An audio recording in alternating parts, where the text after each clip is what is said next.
वफाकी वजीर ने महंगाई की वजह आलमी सूरत-ए-हाल को करार दे दिया। देखिए, सूरत-ए-हाल जो पैदा हुई वो पिछले साल, जैसे जाहिर है आप जानते हैं कि एक गैर मामूली दुनिया ने एक आफत का सामना किया। आफत ही का लफ्ज मेरे ख्याल में सही है उसके लिए, और वो कोविड है।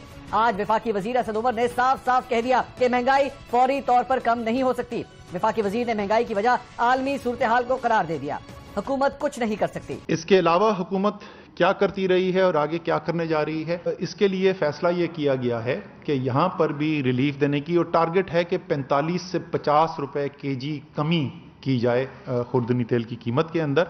तो सेल्स टैक्स जो 17% है उसको कम करके 8.5% पर, जो एडिशनल कस्टम ड्यूटी है जो 2% है उसको ख़त्म किया जा रहा है, और जो कस्टम ड्यूटी 10,000 रुपए पर टन थी उसको आधा करके, निस्फ करके 5,000 रुपए पर टन पे लाया जा रहा है।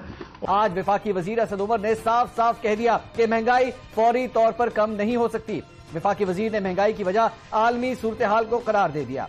हुकूमत कुछ नहीं कर सकती। जो सबसे ज्यादा अहम लोगों की जो घरेलू बजट होता है उस पे असरअंदाज होने वाली जो चीज़ें हैं, खुर्दनोश की जो चीज़ें हैं, उसके लिए ये फैसला पहले ही कर लिया गया था। आपको बताया था कि टारगेटेड सब्सिडी का एक प्रोग्राम लाया जा रहा है, और आवाम को तकरीबन आज से एक माह बाद, आप समझ लें कि नवंबर के आखिर तक ये रिलीफ मिलना शुरू हो जाएगी। ये बहुत बड़ा प्रोग्राम होगा। आज वफाकी वजीर असद उमर ने साफ साफ कह दिया कि महंगाई फौरी तौर पर कम नहीं हो सकती। वफाकी वजीर ने महंगाई की वजह आलमी सूरत-ए-हाल को करार दे दिया। हुकूमत कुछ नहीं कर सकती।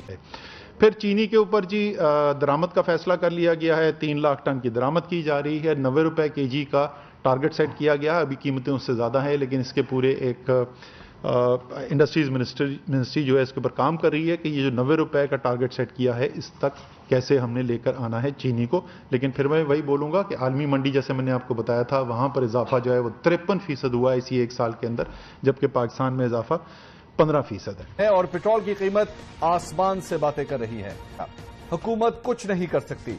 हमारे यहाँ पिछले साल नवंबर के अंदर इसके ऊपर जो जीएसटी था, जो सेल्स टैक्स लगाया जाता है, वो 17% था।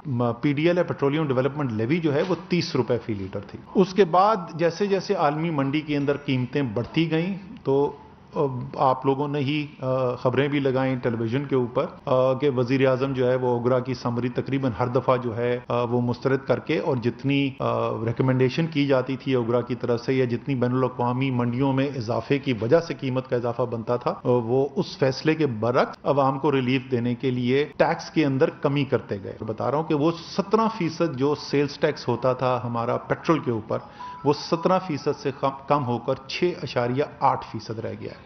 यानी वो आधे से भी कम कर दिया गया है उसके ऊपर जो सेल्स टैक्स है।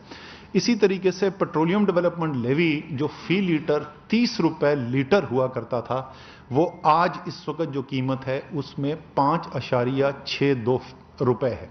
सो यानी आप समझ लें तकरीबन पांचवा हिस्सा रह गया। 30 रुपए से गिर के 5 रुपए 60 पैसे आ गया पेट्रोलियम लेवी जो।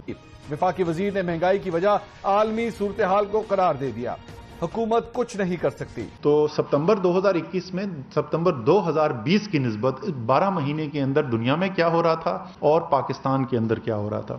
दुनिया के अंदर क्रूड ऑयल की कीमत जो है इस 12 माह के अंदर जो है, ब्रेंट क्रूड की कीमत जो है वो 81.55% उसके अंदर इजाफा हुआ, जबकि पाकिस्तान में पेट्रोल की कीमत में इसी अरसे के अंदर 17.55% का इजाफा। यानी का तो आप समझ लें कि औसतन पाकिस्तान में 16% जो है गैस की कीमत में इजाफा देखा गया, जबकि आलमी मंडी में गैस की कीमतों का इजाफा जो है वो 135% था। यानी पाकिस्तान की कीमतों के इजाफे से तकरीबन 8.5 गुना ज्यादा था। खुर्दनी तेल की कीमतों में आलमी मंडी के अंदर इजाफा 48% और पाकिस्तान के अंदर 38% हुआ। यानी आलमी मंडी के अंदर 10% ज्यादा इजाफा हुआ। 53% इजाफा हुआ चीनी की कीमतों के अंदर आलमी मंडी के अंदर, और पाकिस्तान में 15% इसके अंदर इजाफा हुआ।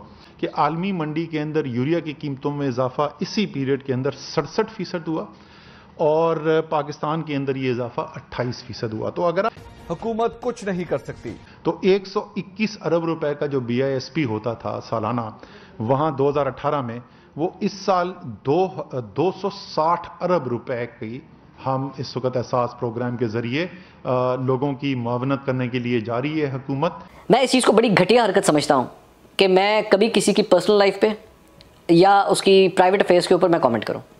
میں نے آج تک کبھی نہیں کیا, اور یہ میں چیلنج کر کے کہہ رہا ہوں پوری پی ٹی آئی کو کہ آپ میری کوئی ایک چیز نکال کے کبھی دکھا دیجئے کہ میں نے عمران خان صاحب کے گھر کے بارے میں, ان کی فیملی کے بارے میں, ان کی فیملی افیئرس کے بارے میں کبھی آج تک کبھی کوئی بات کی ہو. نیور ایور, کیونکہ یہ دس از بلو می. ٹھیک ہے, تو کم از کم مجھے تو آپ اس کا قصوروار نہیں ٹھہرا سکتے. ایک بات میں چھوٹا سا سروے کر رہے ہیں, آپ دونوں سے سوال, اچھا آپ سے چلیں, آپ سے کر لیں, آپ خاتون.